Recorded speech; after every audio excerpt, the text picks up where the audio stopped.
doing some programs. So internet is quite weak there. So, but your guy is also nearby city. So traveling around. Your guy that is near Kemerovo, Kuzbas. I see. Okay. Novokuznet, Altai also. So this time traveling this area. Good area for preaching. Yes. Good area, yes.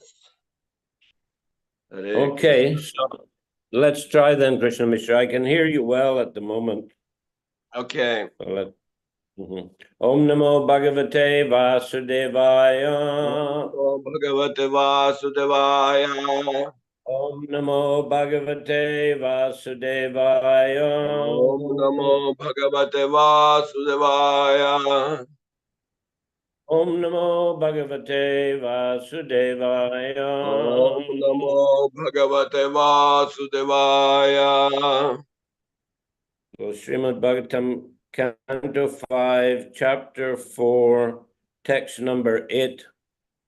Читаем Шримад Бхагаватам, 5-я песнь, 4 глава, Совершенство Господа Ришабхадева, текст 8.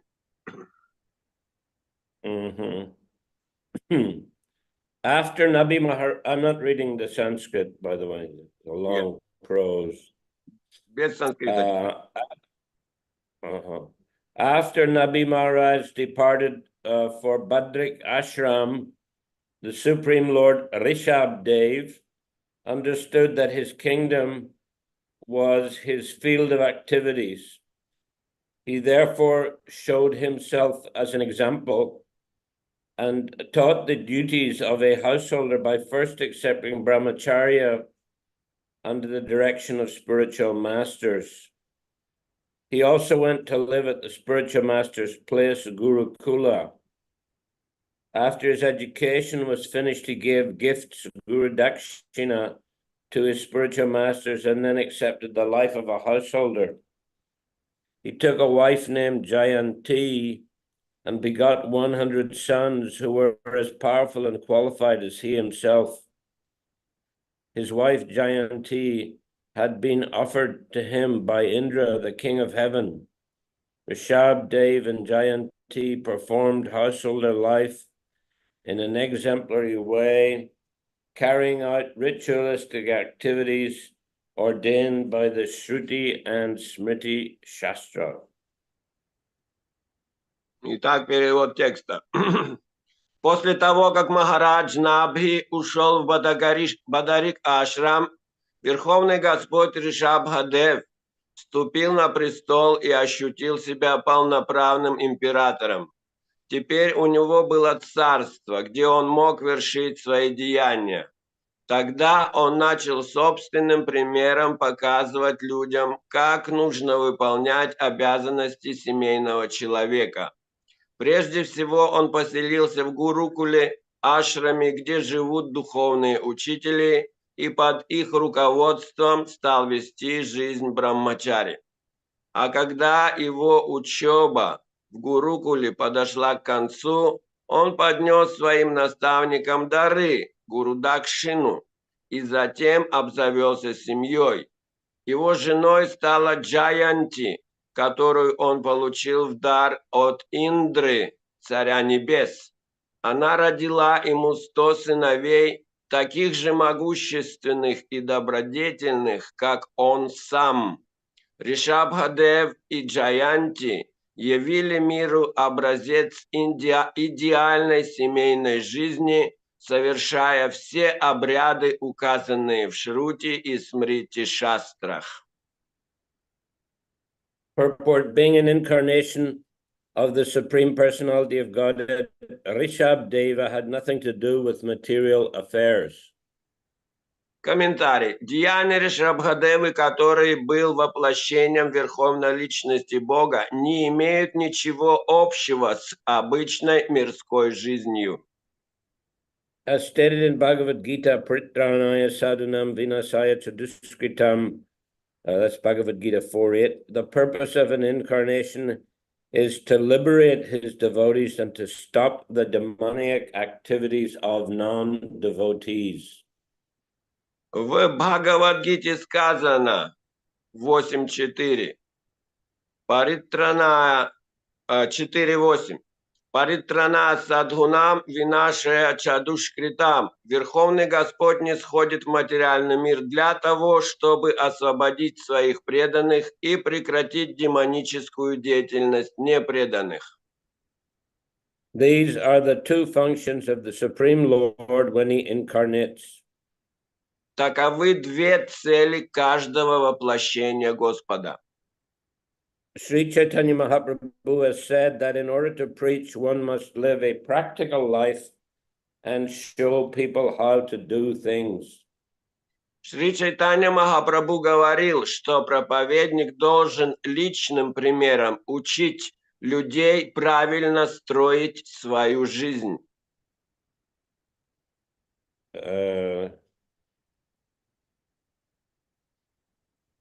Apani achari bhakti shikaimu sabare. One cannot teach others unless he behaves the same way himself.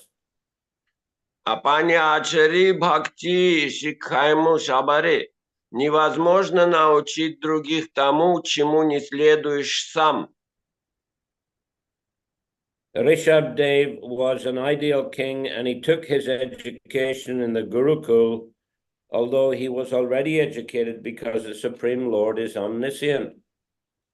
Ришабхадеве, сведущему Верховному Господу, не было нужды чему-то учиться, и все же, как идеальный царь, он прошел обучение в Гурукуле. Although Rishabh Dev had nothing to learn from the Gurukula, he went there just to teach the people in general how to take an education from the right source. Он учился там лишь для того, чтобы показать людям, что знания нужно получать из истинного источника, от ведических учителей. Yeah, from the right source, from Vedic teachers. He then entered householder life and lived according to the principles of Vedic knowledge, Shruti and Smriti. Затем он обзавелся семьей и стал править миром, руководствуясь предписаниями Вед, изложенными в Шрути и Смрити. In his Bhakti Rasamrita Sindhu 1-10, Srila Rupa Goswami, quoting the Skanda Purana, states, Shruti Smriti Puranadi Pancharatra Viding Vina Aikantiki Harar Bhaktir Utpataiva Kalpate. Human society must follow the instructions received from Shruti and Smriti Vedic literature. В Бхакти Расамрита Синдху 1.2.10 Шрила Рупа Госвами приводит следующую цитату из Сканда Пураны. Люди должны следовать наставлениям ведических писаний, Шрути и Смрити. Practically applied in life, this is worship of the Supreme Personality of Godhead according to the Pancharatrika Vidi. Применительно к повседневной жизни это означает, что нужно поклоняться Верховной Личности Бога в соответствии с правилами Панчаратры. Every human being must advance his spiritual life and at the end return home back to Godhead. Каждый человек должен заниматься духовной практикой и в конце жизни вернуться домой, к Богу. Rishabh Dev, Maharaj Rishabh Dev strictly followed all these principles. И Махарадж Ришабхадев неукоснительно соблюдал все эти правила. He remained an ideal grahasta and taught his sons how to become perfect in spiritual life. Он вел жизнь идеального грехастки и учил своих сыновей, как достичь духовного совершенства. These are some examples of how he ruled the earth and completed his mission as an incarnation. Эти стихи дают нам представление о том, как Махарадж Ришабхадев, воплощение Бога, правил землей и осуществлял свою миссию. So his life then very exemplary. Его жизнь была очень примерной.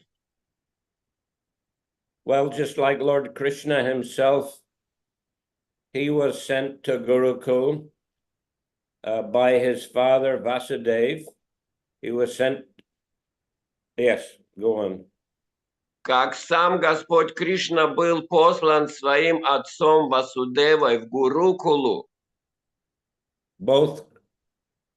Both brothers, Krishna and Balaram, were half brothers, we can say, because although they had a common father, Vasudev, they had different mothers.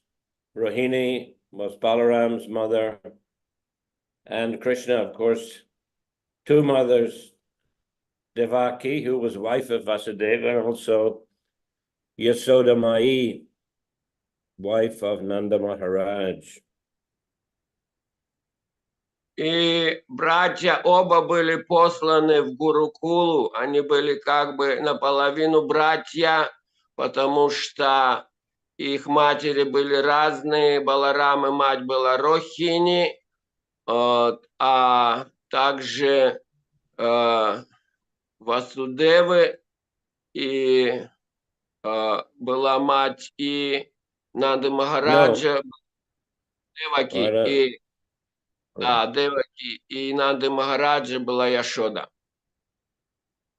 Yeah, so the Krishna, as we know, by his own divine arrangement, was transferred from the prison house in Mathura, where he appeared, to the home of Nanda Maharaj in Braja, due to the atrocities of Kamsa, the cruel king Kamsa. И из-за гонений жестокого царя Камсы своим мистическим могуществом Кришна переместил себя из тюрьмы, где он был рожден, переместил себя во Врач, в дом Нанды Махараджа из Мадхуры. Because Kamsa wanted to kill him, because there was a divine prediction on the day of Devaki's marriage, just as her half-brother, or her cousin brother, let's say, her cousin brother, Kamsa, was driving her and her husband, Vasudeva, back home after the wedding. There was a divine voice which predicted that the eighth child of Kamsa, eighth child of Vasudeva and Devaki, would kill Kamsa. И Камса хотел убить Кришну, поскольку во время свадьбы, когда он вел колесницу своего кузена, то он услышал предсказание с небес, что восьмой сын Васудевы и Деваки убьет его. So he already knew that Krishna would kill him. He didn't know exactly when, but he knew enough to try to get rid of Krishna. Он уже знал, что Кришна убьет его. Он не знал, когда это произойдет, но он уже готовился к этому.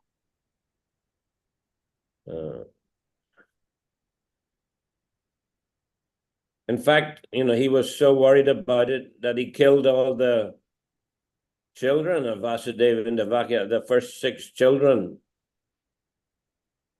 И он так был озабочен этим, что убил первых 6 детей Васудевы и Деваки.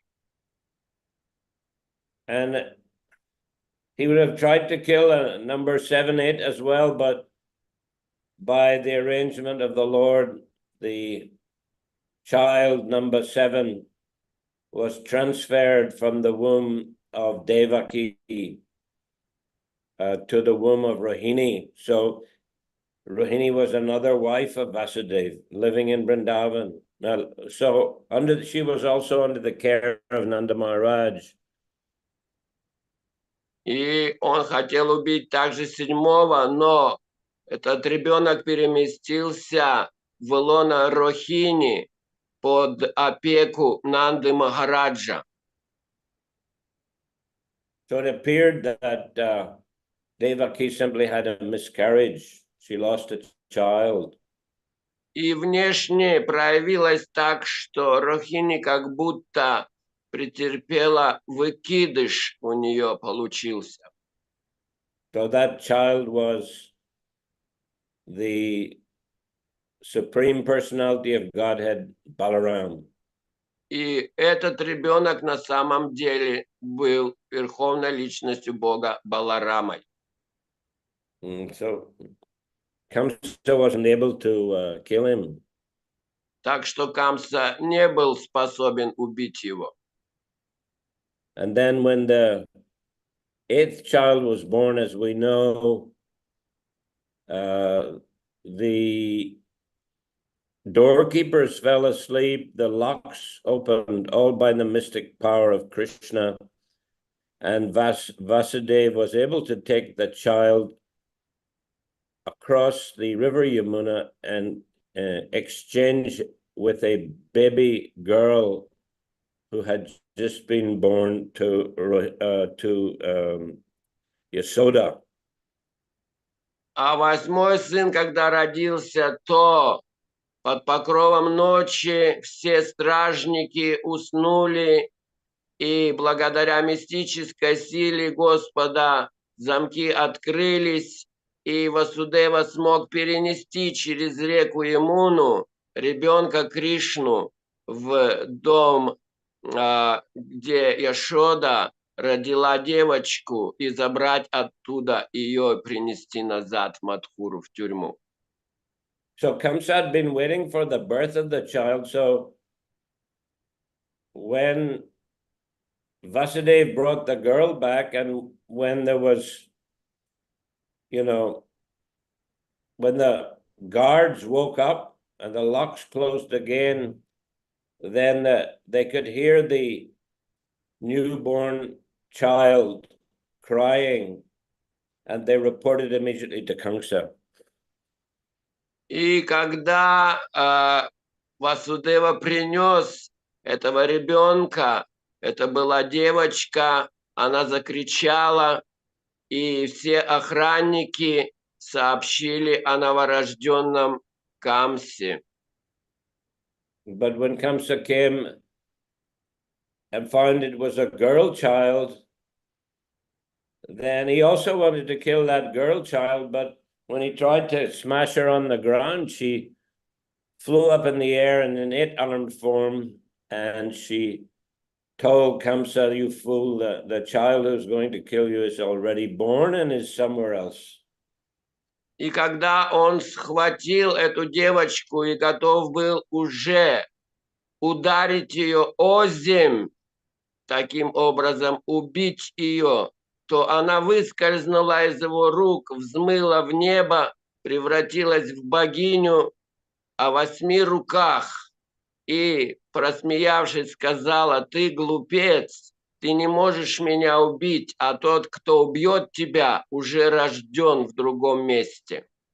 Even though that was the case, nevertheless, Kamsa, he gave order to kill all the newborn child all around in the district of Mathura. И, несмотря на это, Камса приказал убить всех новорожденных в округе Мадхуры. But because Krishna and Balaram were well protected in the home of Nanda Maharaj, they were not detected by Kamsa, but they were able to grow up in a very wonderful atmosphere. И хотя Кришна и Баларама жили у Нанды Махараджа, они под защитой находились и могли вырасти в очень хорошей атмосфере. So eventually, of course, as we know, they grew up, that they killed many demons sent by Kamsa in their childhood and youth. And then they were invited to a wrestling match in Mathura by Kamsa. И пока они росли в детстве и юности, они убивали многих демонов, и потом в юности уже были приглашены на борцовские соревнования в Мадхуру. And they, as we know, Krishna killed Kamsa, and they killed all the wrestlers first, then Krishna killed Kamsa, and Balaram killed all Kamsa's brothers. И в ходе этих состязаний Кришна убил всех борцов, затем убил самого Камсу, а Баларама убил всех братьев Камсы. So then, the problem of Kamsa was solved. He didn't have to hide from Kamsa anymore.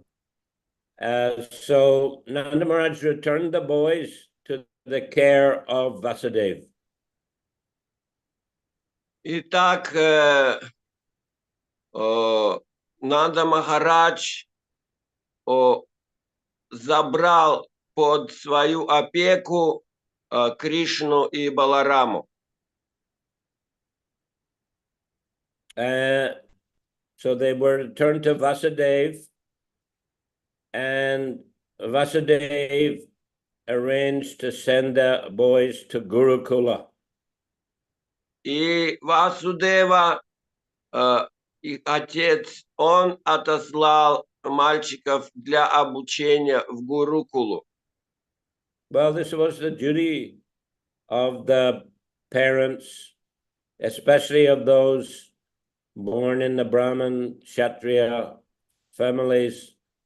They were sent off to Gurukul to get a good training.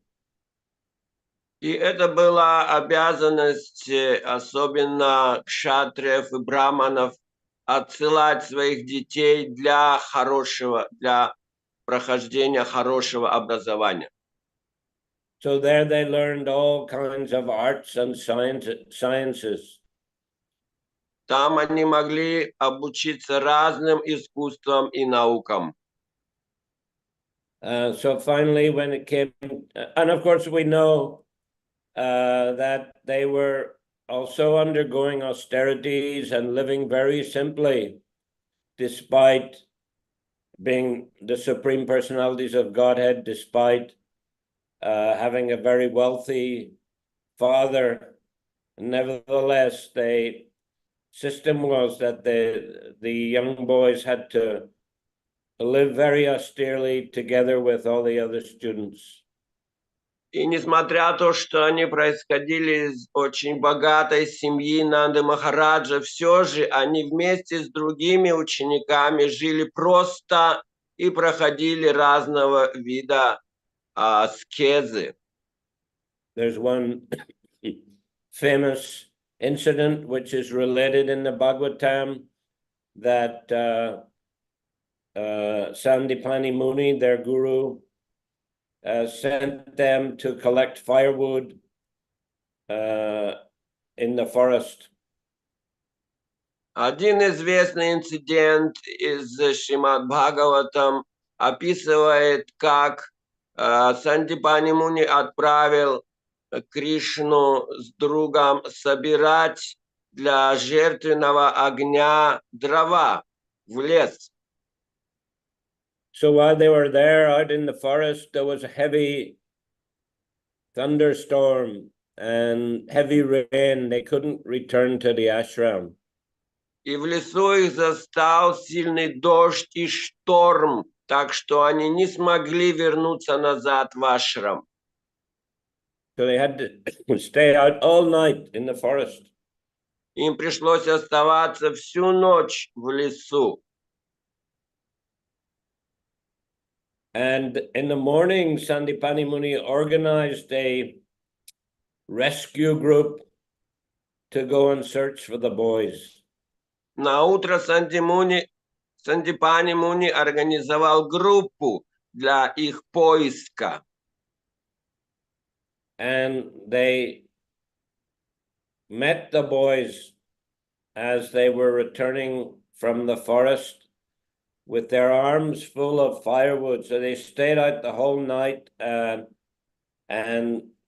they accomplished their task of collecting the firewood. И их нашли по возвращению в ашрам с полными руками дров, которые они собрали и были готовы исполнить приказания и доставить эти дрова в ашрам. So Sandipani Muni was extremely pleased with the austerities and determination of these students, Krishna and Sudama. И Сандипани Муни был очень рад их решительности, их желанию исполнить его указания, принести эти дрова Кришна и Судама это были. Prabhupada quotes this incident as example of how the disciples or the students should be fully surrendered to the guru in the ashram. Из этого примера мы узнаем, как ученики должны быть преданы своему гуру. Prabhupada also says that the students would go out to beg alms from the householders, and they would bring everything back in the evening and give it to the guru, and he would arrange for cooking, because mostly the alms were rice and vegetable, other things like that. So he'd arrange to have everything cooked, offered to Krishna, and then prasadam would be served. И Шрила Прабхупада рассказывает, что в те времена ученики ходили от дома к дому домохозяев и просили милостыню. Обычно им давали ее в форме овощей, фруктов. Они приносили это в ашрам и затем готовили прасад, предлагали Кришне. So Prabhupada said that if they would go out collecting all day and bring back all the foodstuffs, and if the prasad was prepared, but if the guru didn't call the students to please come and take prasadam, then they would fast. И если они целый день ходили, собирали эти пожертвования, эту милостыню, и затем в ашраме готовился прасад, но если гуру не звал своих учеников к этому обеду, к прасаду, то ученики должны были голодать, поститься. So in this way, he's explained how the training in the Gurukula makes a student or disciple very well behaved and not greedy, willing to accept austerities and perform whatever duties or service are given. Итак, ученики учились там хорошему поведению, быть щедрыми, не жадными и исполнять свои обязанности должным образом. So this is a very good example how the Supreme Personality of Godhead, or the two Supreme Personalities, we can say, accepted the humble life of Gurukul students and how this brought out all their good qualities. Итак, это два верховных личности Бога. Мы видим, как своим примером исполняли эти обязанности учеников Гурукулы, проходя все сложные и обязанности обучения и развивали в себе лучшие качества. So not only these two supreme personalities accepted life in the Gurukul, but other supreme personalities of Godhead did like Rishabdev.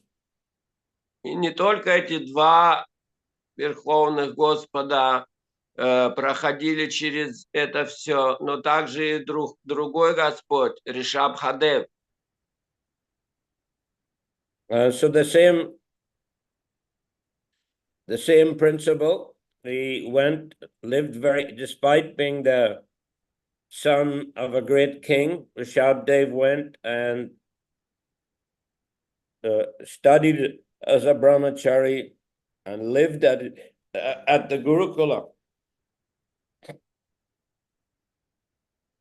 И так сам Ришабхадев, будучи Господом, он проходил все эти обязанности, живя в Гурукуле. So we see here also, when he was leaving the Gurukul, he gave Guru Dakshina to his spiritual masters. И живя там, собирая пожертвования, он отдавал их своему духовному учителю. So we see the same in the case of Krishna and Balaram. То же самое мы видим в случае с Кришной и Баларамой. They asked Sandipani Muni, is there anything we can offer you as Guru Dakshin? We're going home to Mathura. So by tradition, we must give you some Guru Dakshin. Please tell us what you would like. И затем Кришна Баларам по традиции должны были дать что-то, сделать гуру Дакшину, подношение гуру своему, и они спросили, что бы вы хотели, какую Дакшину мы должны вам дать. And Sandipani Muni related that he had a son, but the son went to the shore of the ocean and disappeared. И Сандипани Муни сказал, что у него был сын, и однажды он пошел на берег моря и исчез. So as Guru Dakshin, he asked Krishna and Balaram to bring his son back. И подношение было бы хорошим для него, если бы вы, он обращался к Кришне Балараме, смогли бы вернуть мне моего сына. Very difficult task. Очень, конечно, это трудная задача. But anyway, they were determined. They went to the shore of the ocean. Но так или иначе, они были очень целенаправлены и отправились на берег океана. And they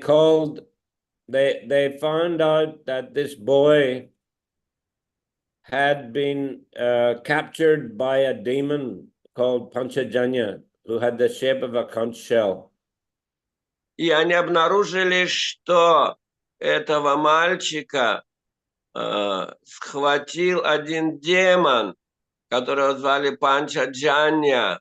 Он был в форме морской раковины. They dived deep in the ocean and found that Panchajanya, but he was empty. The boys were not there. Они нырнули глубоко в море, нашли этого демона, но мальчика там не оказалось. So they then called for Yamaraj, the god of death. Тогда они призвали Ямараджа, самого бога смерти. And yes, Yamaraj said, I've got the boy. So they demanded you give back so that we can give this Guru Dakshina to our Gurudev. И Ямарадж сказал: да, этот мальчик у меня. Тогда Кришна с Баларамой сказали: ты должен отдать нам его, и мы должны вернуть его как гуру Дакшину, нашему духовному учителю. So in this way, they were able to accomplish this very difficult task. And of course, their guru was extremely pleased to get his son back. Так что они смогли исполнить это чрезвычайно трудное задание и вернуть своему гуру его сына. Так что Сандипани Муни был очень доволен. So they showed the example then how to go and live austerely in the ashram of the guru, to study seriously, and to carry out any task that the guru demanded of them. И так они показали пример, как надо жить и обучаться смиренно, и проходя через аскезы, исполнять все требования гуру, какими бы они ни были сложными, так, чтобы удовлетворить его. That ashram of Sandipani Muni is in Ujjain in central India. И этот ашрам находится в Уджайне, это центральная Индия. Our Bhakti Charu Maharaj, he organized to build a beautiful ISKCON temple there in Ujjain. В этом месте, в Уджайне, Бхактичару Махарадж построил храм ИСККОН. So once I had gone there for some meetings, and we also had a visit to Sandipani Muni's ashram. Когда мы отправлялись туда на какие-то собрания, то мы посещали эту школу, этот ашрам Сандипани Муни в Уджайне. And there you can see the deities of Jagannath, Sudama, and Baladev. И там есть божества Джаганнат, Судама и Баладев. So it's a very special ashram and very special deities. Довольно особый ашрам, храм и божества. Okay, I'm going to the next verse. Давайте прочитаем следующий текст. Of Rishabdev's 100 sons, the eldest, named Bharat, was a great exalted devotee, qualified with the best attributes. In his honor, this planet has become known as Bharatvarsha. Старший сын Ришабхадевы Бхарата был великим преданным Господа и обладал всеми возвышенными качествами. В его честь эту планету стали называть Бхаратаваршей. Purport: this planet known as Bharatvarsha is also called Punya Bhumi, the pious land. Комментарий. Эту планету Бхаратаваршу называли также Пунна-Бхуми, благочестивой землей. At the present moment, Bharat Bhumi or Bharatvarsha is a small piece of land extending from the Himalaya mountains to Cape Comorin. В настоящее время название Бхарата-Бхуми или Бхаратаварша относится лишь к тому участку земли, который лежит между Гималаями и мысом Кумари. Sometimes this peninsula is called Punya Bhumi. Иногда этот полуостров называют Пунна-Бхуми. Sri Chaitanya Mahaprabhu has given special importance to the people of this land. Шри Чайтанья Махапрабху говорил, что на жителей этих земель возложена особая миссия. Bharata Bhumite Hoilo Manusya Janma Jar Janma Sartaka Karikara Para Upakar. One who has taken his birth as a human being in the land of India, Bharatvarsha, should make his life successful and work for the benefit of all other people. Chaitanya Charitamrita Adi Lila 9:41. Тот, кому довелось родиться человеком на земле Индии, Бхаратаварши, должен сделать свою жизнь совершенной и трудиться на благо всех остальных людей. Читание Чаритамрита, Ади 9.41.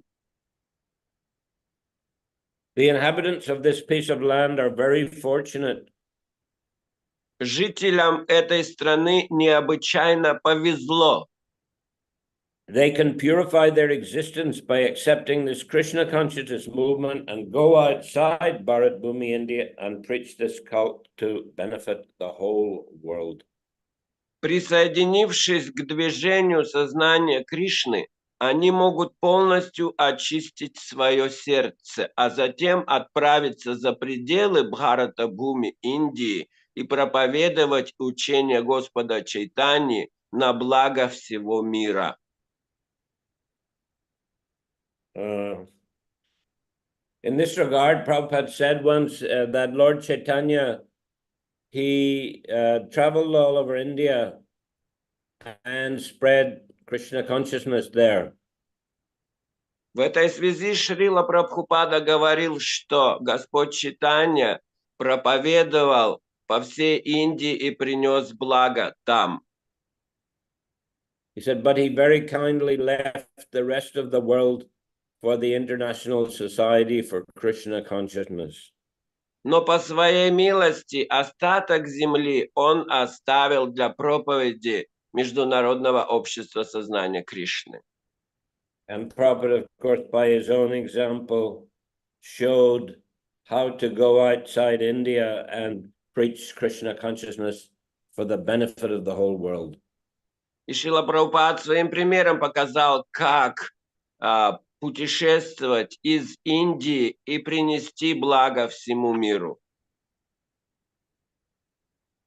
Okay, so any question or comment today? Хорошо. Какие-то вопросы или дополнения, пожалуйста?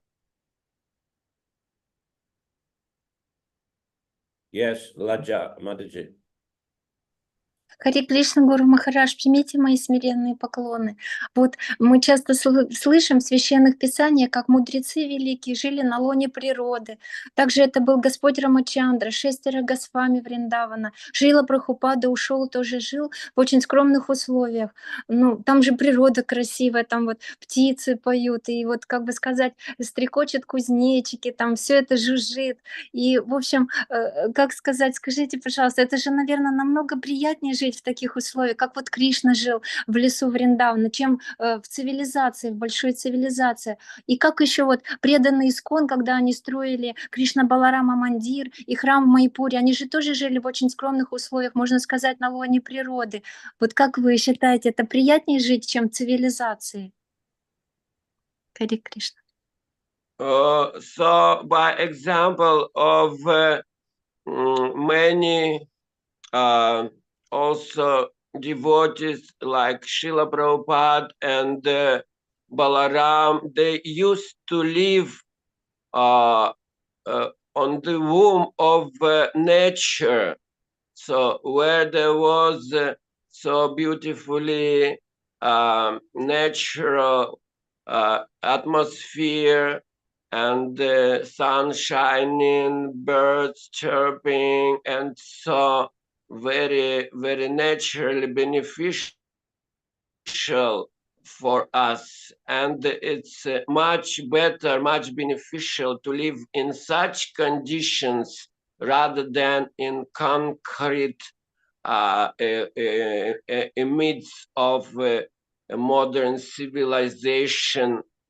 So what would be your vision on our living or general living of ours?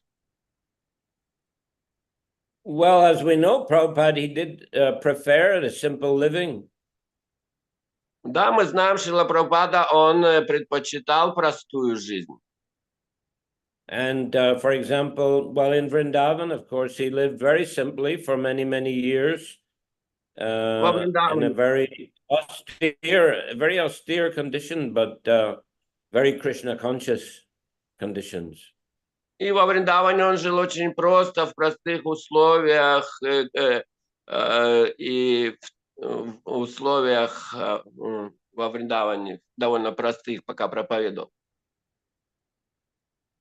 But still, he liked that devotees build nice temples, nice accommodation. Like he built Krishna Balaram Mandir, but he also built a guest house so devotees could come and stay and have advantage of living in the holy dham. Но он также и строил и храмы, вот Кришна Баларам, он строил гостиницы для того, чтобы была привилегия, благо для тех, кто приезжает туда и живет.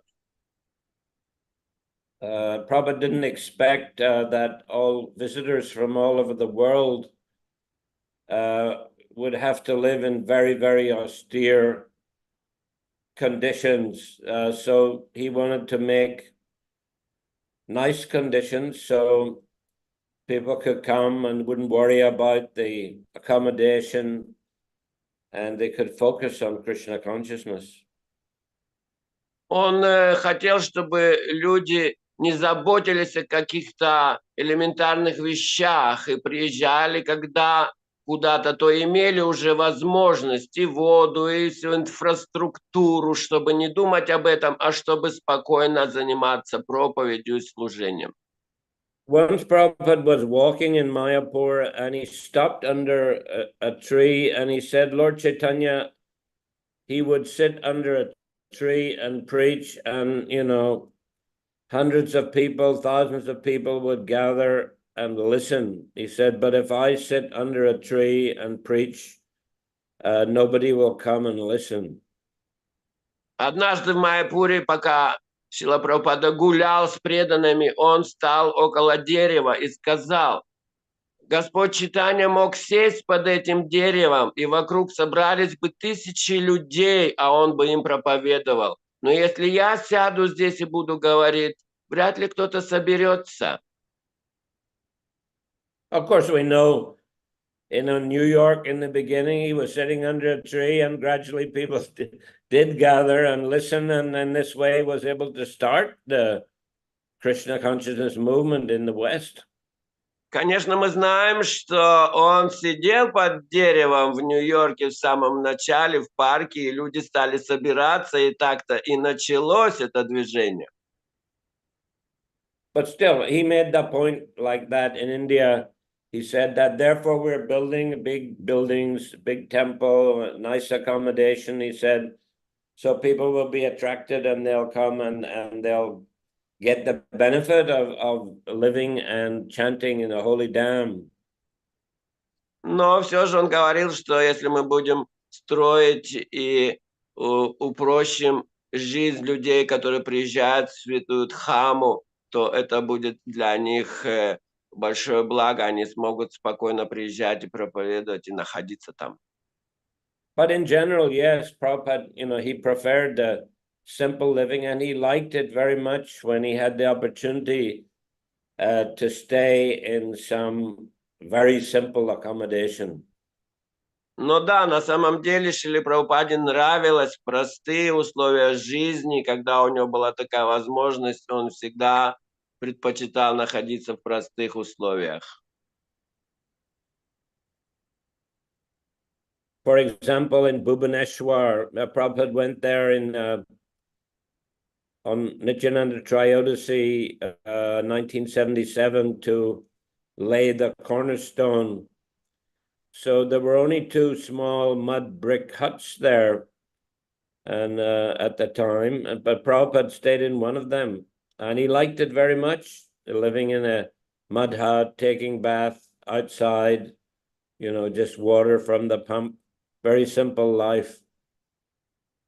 И, например, на Нитьянанда Трайодаши в 1977 году в Бхуванешваре, когда Шрила Прабхупада приехал туда заложить первый камень строительства храма, то там были простые глиняные такие помещения, хижины, в которых он предпочитал просто жить, по утрам омываться, как все, водой. И ему там нравилось. So yes, devotees prefer to live in simple, natural surroundings, but for preaching Krishna consciousness, they will accept more opulent, comfortable accommodation. Да, преданным нравится жить в простых, природных условиях, но когда дело касается проповеди, то они для удобства других тогда строят уже более такие роскошные такие сооружения. And for preaching, Prabhupada, he expected there would be some, proper arrangement made. И для проповеди он всегда хотел, чтобы были особые сделаны условия. Once in Australia, the devotees met Prabhupada with a Rolls-Royce car. В Австралии однажды Шрилу Прабхупаду преданные встретили на роскошном лимузине Rolls-Royce. And there was some criticism in the newspapers. И в газетах поднялась критика по этому поводу. But Prabhupada said, what is that Rolls-Royce? It's just a metal box. Прабхупада сказал, ну что такое этот Rolls-Royce? Просто жестяная коробка. It should be studded with diamonds for meeting the representative of Krishna. На самом деле она должна быть золотая, инкрустирована драгоценными камнями, когда встречают представителя Бога. So for preaching, Prabhupada, he was ready to spend lots of money, and he expected that the devotees would make nice arrangements. But for personal living, he preferred a very humble arrangements. Да, для проповеди Шрила Прабхупада хотел тратить большие средства, но для собственной жизни предпочитал простые условия. Okay. Any other comment? Еще есть Question? дополнения или вопросы, пожалуйста?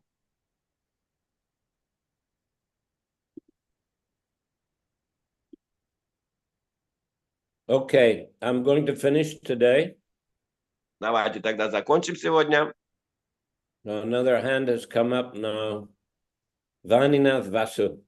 Ванинат вас поднимает руку. Yes, Guru Maharaj, thank you. It takes time when I have to raise my hand, that's why.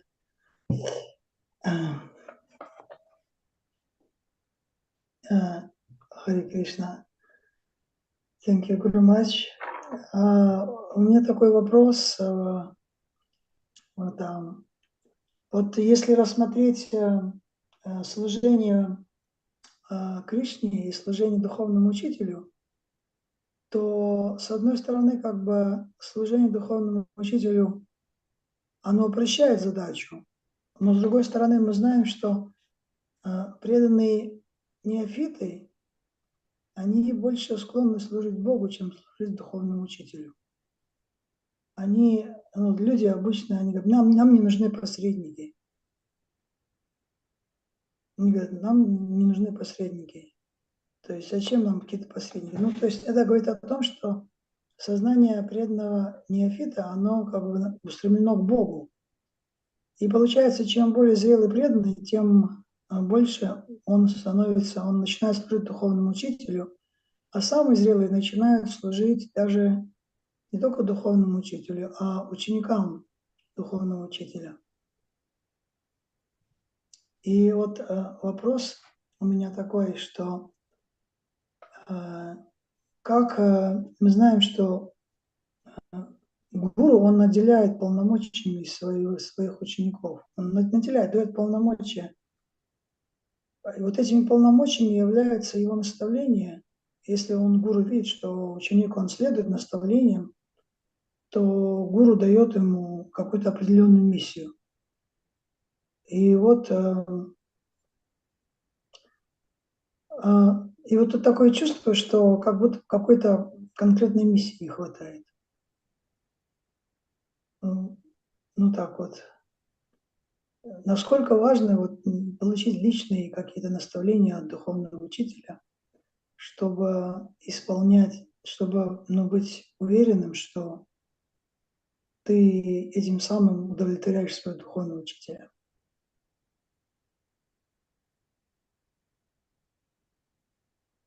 Вот у меня все. Переведете? Я переведу. Или вы? Не, вы.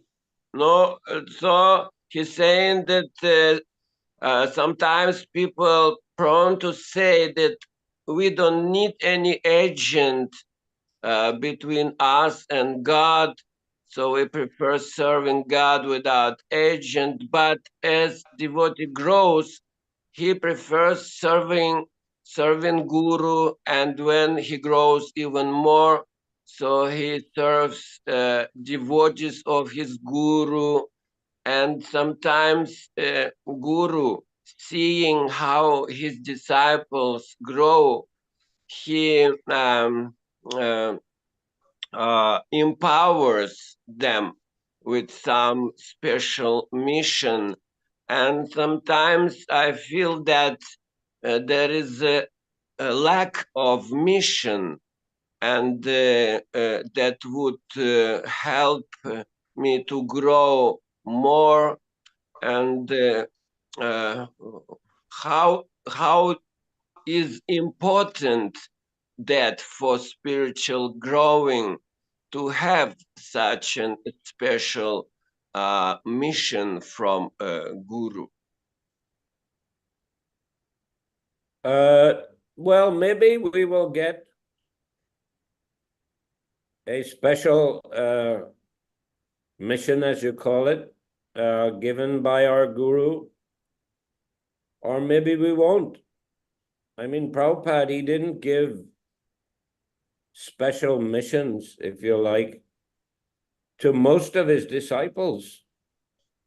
Maybe only small percentage, got some direct instruction from Srila Prabhupada. Otherwise, the instructions are for everyone, and there's a strong sense of mission in ISKCON. It's passed down to us from the whole parampara. Chaitanya Mahaprabhu, Bhaktivinoda Thakur, Bhaktisiddhanta Saraswati Thakur, Srila Prabhupada, they had a very, very strong sense of mission, and the same mission is for all of us.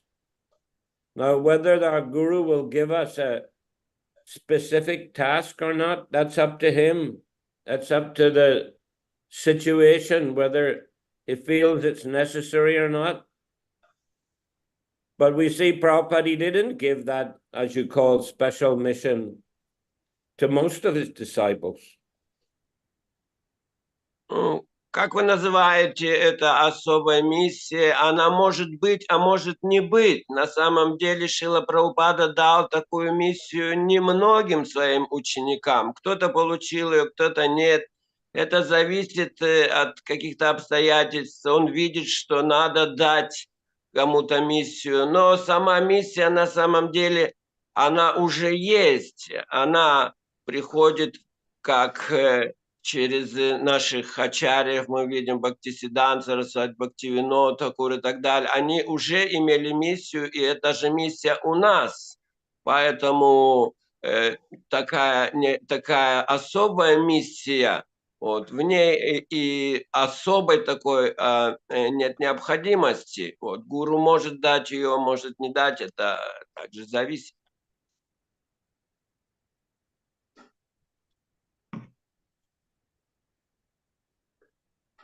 Гуру Махарадж, у вас микрофон отключен. Okay now? Okay? Hare Krishna? Hare Krishna. Can you hear me? Listen. Yes. I was talking with Shivaram Maharaj recently when I was, we were traveling from Mayapur to Vrindavan. And he was relating to me that, he didn't spend much time with Prabhupada, but once he met Prabhupada, I think it was in Montreal or Toronto, one of those in Canada. He met Prabhupada personally. And Prabhupada personally said to him several times that, you know, you should go to India, or we can, you know, give you plenty of service in India. In several ways, he hinted to Shivaram Maharaj, you better come to India, because he had a Canadian passport. He didn't need a visa for India. And there were, you know, American devotees had a lot of trouble getting visas. So Prabhupada tried to get those, as they're called, Commonwealth citizens, British, Australian, Canadian, like that, those devotees. So Shivaram Maharaj was kind of, I don't say he was lamenting, but he was pretty clear in his mind that Prabhupada actually, you know, hinted to him and told him several times that, you know, go to India. But, you know, he had his service as a book distributor, and he didn't really take it, you know, consider it very seriously. But, you know, over the years, when he even meditated on it, then he realized that, yeah, actually, Prabhupada, he needed Canadian citizens. He wanted him, and he was giving hint to him, but he didn't take it up. But we see, I mean, from his life, Shivaram Maharaj, that he's accomplished wonderful things for Srila Prabhupada, even though he may not have taken up that opportunity of special mission, as you say, to go to India. Например, недавно мы ехали из Майпура во Вриндаван и общались с Шиварам Махараджем, который рассказал мне, что когда-то они встретились со Шилой Прабхупадой в Монреале или где-то в Канаде, который намекал ему несколько раз, что хорошо бы тебе, Шиварам, Прабху, поехать в Индию и там проповедовать, потому что там легче с визой. Для канадцев не надо каких-то там проблем замороченных с визой, как для американцев. Вот. Британцы, австралийцы, канадцы могли легко получить визу, поэтому ты едь в Канаду и занимайся служением там. Он как бы давал ему эту особую, как ты говоришь, миссию. Tell him to go to India, not Canada. Да. Он сказал ему, что да, езжай в Индию, проповедай в Индию, вот, потому что легче получить визу и так далее. И он и намекал ему много раз: поезжай в Индию, проповедуй. Вот, как бы намекая ему и как бы давая ему такую особую миссию. Вот. Но тогда Шиварам Махарадж как бы маленько даже расстроился, что ли, можно сказать, потому что он был занят в распространении книг, особо не хотел этого. Но со временем мы видим, какое служение огромное он сделал для Шилы Прабхупады, вот, как много он, как и духовно, насколько вырос, насколько сделал служение для Прабхупады. Даже, казалось бы, тогда не приняв эту особую какую-то, как ты называешь, миссию. I mean, Prabhupada never told him to go to Hungary. И Прабхупада никогда ему не говорил отправляться в Венгрию также. Actually, it was me that encouraged Shivaram Maharaj to go to Hungary. На самом деле это я его вдохновил отправиться в Венгрию. I'd been sent to Hungary. I don't know what year it was, 1980 something. Before I even went to Russia, I'd been asked to go to Hungary, and I saw it was a good preaching field. And then I found out that Maharaj, he speaks Hungarian, his parents are Hungarian. So I told him, you know, why you don't go to Hungary and develop ISKCON there? And he took it seriously, and he went there, and he done wonderful things there. So, I mean, he didn't get it directly from Prabhupada, but, you know, still he got that sense of mission, you know, in general from Prabhupada and from the movement. And, you know, even without being told directly, go there and do that, by Prabhupada, he did. I mean, I suggested it to him, and probably others might have suggested to him as well. And he thought, yeah, let me try that. Let me do that. Еще в 80-х годах, не помню точно какой год, еще перед тем, как я поехал в Россию, мне предложили поехать в Венгрию. Вот. Но я тогда помню, Шиварам Махарадж, он хорошо говорил и на венгерском, у него и родители оттуда. И я ему посоветовал, почему бы тебе, Махарадж, не попробовать в Венгрии? Вот. И он воспринял это серьезно, и мы видим, насколько действительно он там достиг какого уровня.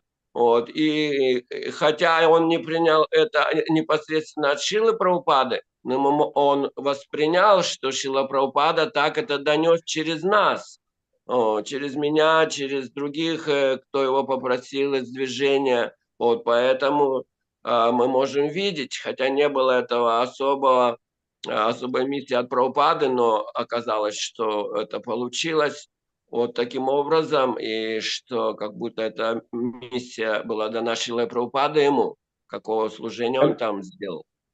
I mean, sometimes you get a service from the spiritual master is not so easy. Иногда получить преданное служение от гуру не так легко.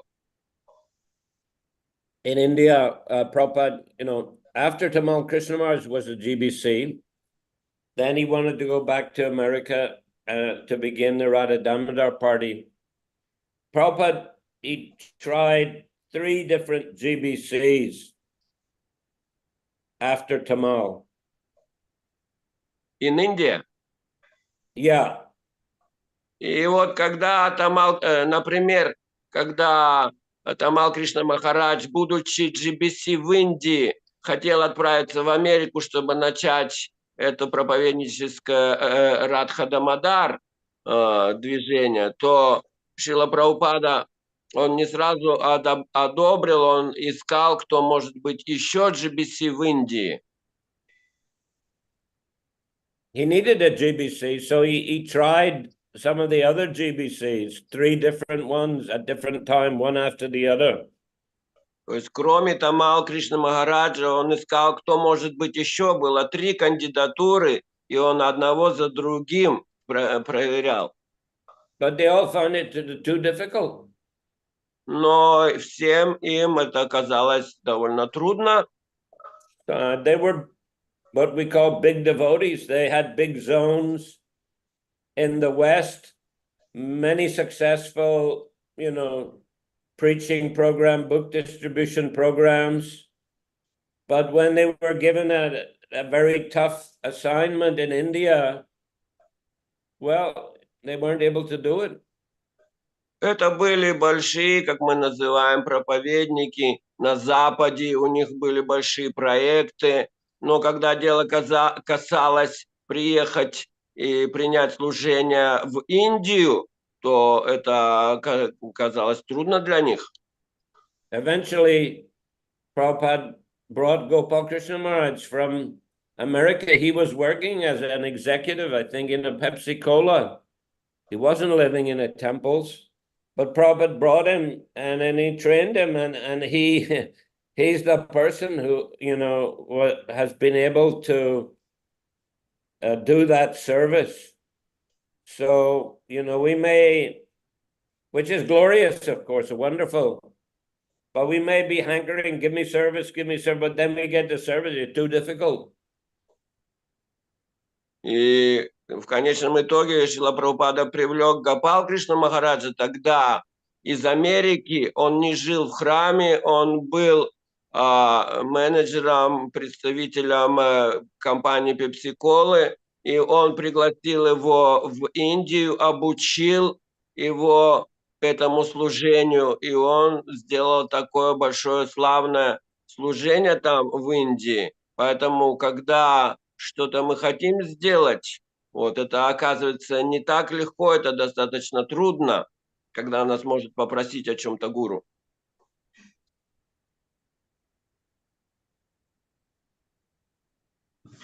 Okay. Yes, Guru Maharaj. Okay, that's my response to your question. Нормально ответ на ваш вопрос. It's very clear, Guru Maharaj. Thank you so much. It's giving me, it's increasing my some type of desire for serving Guru and Krishna. Thank you so much, Guru Maharaj. You have good service. You have good service. Please spread Krishna consciousness there in Belarus. У тебя замечательное служение. Пожалуйста, расширяй проповедь у себя там, в Белоруссии.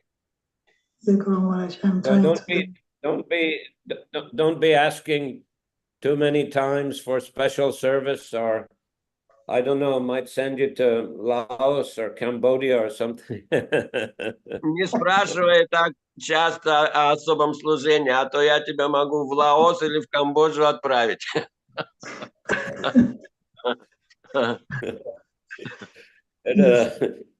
Champakalata Manaji. Харе Кришна, скажите, пожалуйста, Гуру Махарадж, вот действительно духовный учитель не часто дает личное служение, да и как-то, думать об этом не приходится в этом положении. А вот мое участие в миссии наше, оно будет чем определяться? Нашим удовлетворением или каким-то количеством хороших дел, или развитием качеств, или как? Вот как мне понять, вовлечена я в миссию или я занимаюсь просто чем хочу?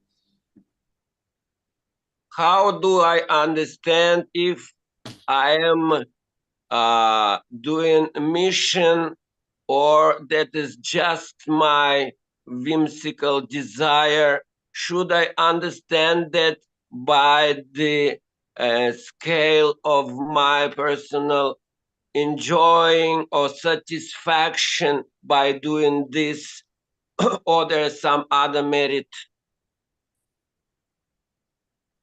Well, that is one consideration, of course, when you're doing service, that it's interesting for you, it's inspiring for you, it's a challenge for you, it's a suitable service for you, so that you would also know if you're feeling some determination, enthusiasm through executing that service. But also you should be consulting other senior devotees, the devotees around you who know you well, if they also feel that's a good service for you. Through sometimes we may hear from Guru, sometimes from Vaishnavas, sometimes we may get inspiration ourselves for performing a particular service. So depends on the situation, but if the senior Vaishnavas approve, and if you yourself feel enthusiasm for doing the service, that's just a sign that it's a suitable service for you. Да, конечно, если и старшие преданные видят, что вы на месте, и сами вы чувствуете энтузиазм, и то, что вы внутренне чувствуете, это действительно дает вам и решительность, и радость внутреннюю, то можно сказать, что да, вы на месте, вы заняты в служении миссии, конечно. Спасибо. Hare Krishna. Okay. I have been invited to Myanmar or Burma at the end of this week, probably Friday. I'll go there Friday evening. But I'm waiting for visa, but it should be okay. If I get the visa okay, then I go there maybe for a week or so. So I'll be canceling the classes for a week. Because Burma, everything is broken. It doesn't work properly. Internet doesn't work properly. Previously, I was giving classes for the devotees there, but they had to, stop it. Not only me, but Nrsimha Maharaj also, and he was giving classes, but because of the internet, bad internet, we had to stop it. So 1 week, I don't expect to have any classes. June the 1st, Saturday, will be the next class. Unless I make an announcement that I didn't get the visa and I'm not going to Burma, in which case we'll continue the classes. But for the time being, I'm canceling them unless I give you some other instruction. Up until June 1st. June 1st, Saturday, would be the next one. Итак, до 1 июня субботы у нас не будет занятий, так как меня пригласили в Бирму. В пятницу вечером я должен уехать, если все нормально с визой. Вот, если что-то изменится, я дам знать. Но в Бирме просто слабый интернет, занятия поэтому там откладываются. Раньше это тоже было отложено. Нрисимха Махарадж также свои программы отложил из-за этого. Поэтому, если все нормально, я уеду, то неделю у нас занятий не будет. Так что до 1 июня субботы. В среду не будет, да? Any change, I'll announce it. Или суббота. 1 это среда, да? Нет, Первое это суббота. Ага. Окей. 22-го на Рисимха Четурдыши не будет лекции? Да. 22nd. Yes, 22. On Wednesday, I have to go to the other temple here for the program. And, you know, that's exactly the time. It starts at 4:30 here in Thailand, and it goes up to 8:30 at night. So that's a time that I have to go there and participate in the program. There'll be Abhishek going on. So there's no, you know, no point in trying to have a Chaitanya Charitamrita class at that time. Да. Не будет So you возможности. please celebrate Nrsimha Chaturdasi in your own temples. Отметьте Нарисимха Чатурдаши в ваших храмах, а у нас здесь также приглашают меня в другой храм, у нас будет программа там, так что возможности лекций давать не будет, так что проведите хорошо праздник Нарисимха Чатурдаши в ваших местах, так что да, сообщение, если что-то изменится, я дам знать. Okay, Nrsimha Chaturdasi ki jai. Jai. Shrimad Bhagavatam ki jai. Jai. Srila Prabhupada ki jai. Jai. Jai. Samaveta Bhaktavrinda ki jai. Гуру Махарадж ки джай. Джай. Jai. Спасибо. Hare Krishna. Харе Кришна. Кришна. Спасибо Кришна Мишера Прабху за перевод. Все хорошо прошло. Ну, слава Звук Богу. нормально был. Единственное, что мы вас не видели. Но вот хоть сейчас посмотрим. Харе Кришна. Харе Кришна. Спасибо, дорогие преданные. Джай Нарасимхадев, ки джай. Джай. Собравшимся Да. преданным ки джай. Спасибо Харе организаторам. Кришна. Канта Кришна. Прабху. Все, спасибо. До новых встреч. Харе Кришна. Харе Кришна.